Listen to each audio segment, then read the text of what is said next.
جس شخص کو اللہ تعالیٰ کے قرب و حضوری کا مشاہدہ حاصل ہو جاتا ہے نا، اسے گناہ و نافرمانی کی راہ بھی یاد نہیں رہتی، کیونکہ اس کے سامنے کوئی حجاب باقی نہیں رہتا۔ جو شخص بے حجابی کے اس مرتبے پر پہنچ جاتا ہے نا، وہ تمام ثواب اسی بے حجابی سے پاتا ہے۔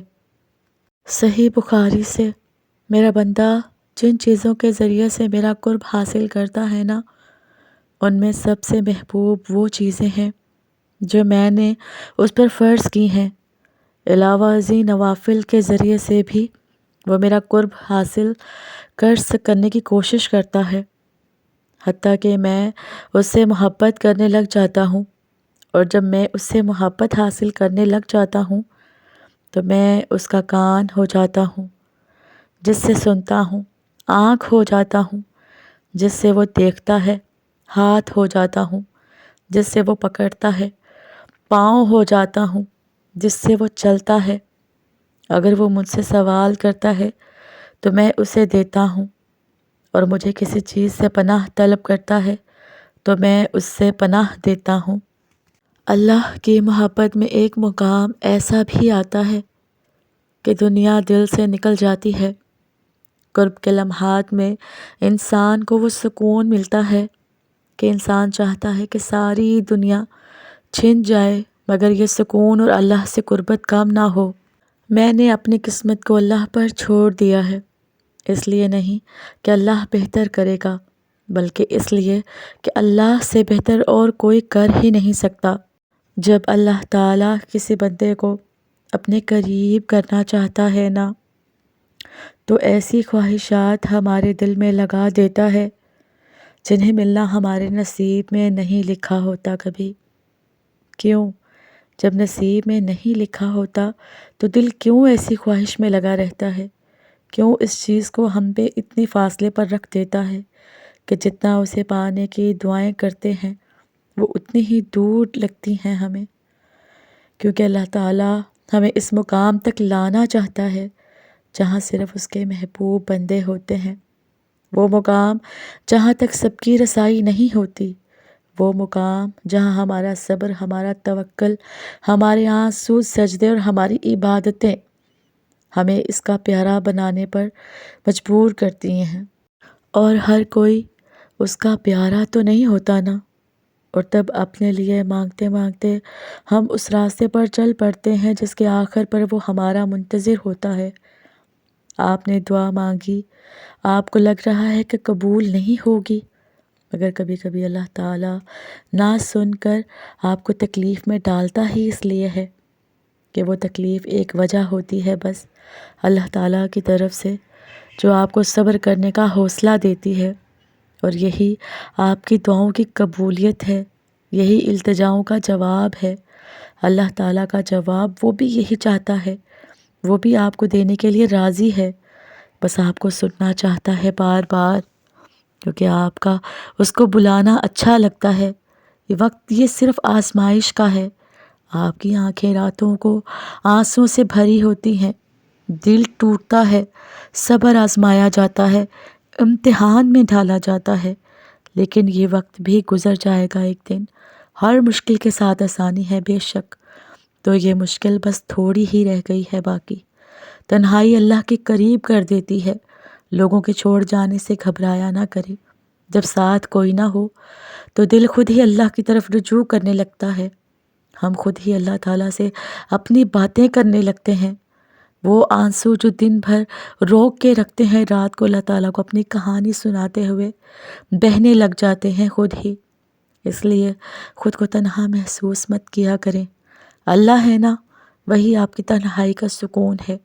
اللہ کے فیصلوں پر بھروسہ کرنا سیکھیں۔ کچھ پریشان کر رہا ہے آپ کو، اداس ہیں، فیصلہ نہیں کر پا رہے، تو ایک بار اللہ سے بول کے دیکھیں، اسے بتائیں، اس کے ساتھ مشورہ کریں، اس سے دعا مانگیں، پھر دل سے یہ خوف نکال دیں کہ کیا ہوگا اور کیا نہیں۔ جو بھی ہوگا نا بہت اچھا ہوگا، اسی کو ہی توکل کریں۔ جب توکل اتنا مضبوط ہو جائے گا تبھی معجزے ہوا کرتے ہیں، بس آپ کو اپنے معجزوں کا انتظار کرنا ہے۔ توکل سے زندگی میں کچھ باتیں اور دکھ ایسے ہوتے ہیں جنہیں اللہ کے سوا کوئی نہیں سمجھتا۔ وہ دکھ جو بتائے نہیں جا سکتے نا، وہ دکھ جو تہجد کے سجدوں تک لے آتے ہیں، وہ جو رات کو جگائے رکھتے ہیں، وہ اللہ سے دل کا حال کہنے پر مجبور کر دیتے ہیں، وہ باتیں جو اللہ کو بتانے کے لیے ہم ہمیشہ تیار رہتے ہیں، وہ دکھ اصل میں دکھ نہیں ہوتے، وہ اللہ کی طرف سے ایک اشارہ ہوتا ہے۔ وہ چاہتا ہے کہ آپ اس سے باتیں کیا کریں، اس لیے یہ وقتی درد دیتا ہے آپ کو، اصل میں خود کے قریب کرنا چاہتا ہے وہ ہمیں۔ بس اسی لیے آپ اللہ سے مانگا ہے تو نہیں ملا، تو پھر ضرور اللہ نے کچھ خاص آپ کے لیے چن لیا ہے، بہتر کو بہترین سے بدل دیا ہے، کیونکہ اللہ تعالیٰ کا کوئی بھی فیصلہ بے مقصد نہیں ہوتا۔ کچھ چیزیں وہ ہمیں مانگنے سے پہلے ہی عطا کر دیتا ہے، اور کچھ چیزیں شاید ہمارا نصیب ہی نہیں ہوتی، کیونکہ یہ اس کی مصلحت ہے، صرف وہی جانتا ہے کہ ہمارے لیے کیا اچھا ہے اور کیا برا۔ ہم اس سے شکوہ نہیں کر سکتے کہ ایسا کیوں کیا اللہ پاک، ہمیں بس اس کی مصلحتوں پر بھروسہ کرنا ہے، کیونکہ اللہ پاک کہتا ہے بے شک ہر مشکل کے ساتھ آسانی ہے۔ اللہ تعالیٰ بس تو ہمارا امتحان لیتا ہے، ہمارے صبر کا امتحان، ہماری دعاؤں کا امتحان، توکل کا، انتظار کا امتحان، برداشت اور صبر کا امتحان۔ یہ امتحان جو ہے نا مشکل ہے، کبھی کبھی ہم تکلیف برداشت نہیں کر پاتے اور اپنی دعاؤں پر توکل کرنا چھوڑ دیتے ہیں، درد سہنا مشکل ہو جاتا ہے، انتظار دل کو تھکا دیتا ہے، مگر اللہ تعالیٰ کا امتحان تکلیف دینے کے لیے نہیں ہوتا۔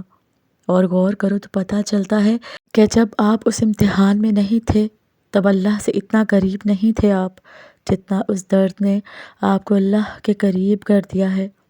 تو دیکھو کہ کیسے دعاؤں پر خلوص بھر گیا ہے آپ کے اندر، بھروسہ آ گیا ہے آپ کو۔ یہ امتحان ہمارے دل و دماغ پر بڑی درد کی دھن کو آہستہ آہستہ مٹا دے گا، اور شاید یہ وہی راستہ ہو جو اللہ نے بنایا ہو ہمیں اپنی طرف لے کر آنے کا۔ تو بس صرف اللہ پر بھروسہ کیا کریں اور صبر سے اپنے معجزوں کا انتظار کیا کریں۔ اللہ دیر سے ہی صحیح، لیکن تمہاری دعاؤں کو کن ضرور فرمائے گا ایک دن۔ بس آپ صبر کرنا سیکھ لیں، اللہ پاک سب جانتا ہے، وہ جانتا ہے کہ آپ کب کب کن وقتوں سے گزرے ہیں، اور اللہ وقت بدل دیتا ہے، کیونکہ تبدیلی کائنات کا اصول ہے۔ صبر سے گزار کر ہی اللہ تعالیٰ آپ کے یقین کا امتحان لیتا ہے، وہ آپ کو سزا نہیں دیتا، وہ تو بس آپ کو اپنے قریب لانے کے لیے آزماتا ہے۔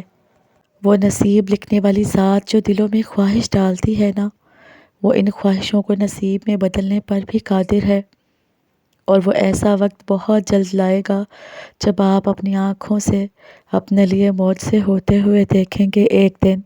ہر بار ٹوٹ جانا، صبر کرنا پڑے گا، امتحان دینا پڑے گا، مشکلات کا سامنا بھی کرنا پڑے گا، لیکن اپنے سفر کے سب سخت مراحل کے بعد بھی یاد رکھنا کہ اللہ کبھی آپ کو تنہا نہیں چھوڑے گا، وہ صرف آپ کے یقین کی آزمائش کرتا ہے کہ آپ کتنا اس پر بھروسہ کرتے ہیں۔